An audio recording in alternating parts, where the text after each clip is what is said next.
Hier encore, l'Algérie faisait figure de fournisseur de gaz sûr pour l'Europe. Aujourd'hui, les courbes s'inversent. En 2 ans, ces parts de marché plongent de 36% à 22%, pendant que les États-Unis grimpent à 46% et deviennent premiers fournisseurs du gaz naturel liquéfié, dit GNL, au vieux continent. Derrière les chiffres, il y a une rupture stratégique. L'invasion de l'Ukraine a rebattu les cartes et Bruxelles veut couper le cordon avec le gaz russe d'ici 2027. Résultat, Washington s'impose, Alger recule. Ce n'est pas qu'une question de prix, c'est aussi de normes et de crédibilité. L'Europe impose désormais des règles environnementales plus strictes, comme la chasse au méthane. Et dans ce jeu, l'Algérie peine à suivre.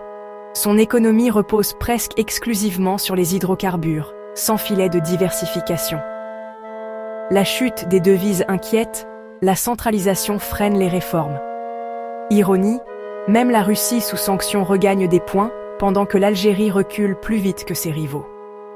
Face à ce déclin, Alger tente un plaidoyer, considérer le gaz non plus comme énergie de transition, mais de destination. Une pirouette sémantique qui ne suffit pas. Pourtant, tout n'est pas perdu. Le pays a un potentiel énorme. Solaire, innovation verte, partenariat à inventer. Encore faut-il oser sortir d'une rente trop confortable. Dans ses déserts comme dans ses laboratoires, l'Algérie a les clés d'un rebond. La vraie question, c'est: aura-t-elle le courage de réinventer son modèle pendant que l'Europe change déjà de tuyau?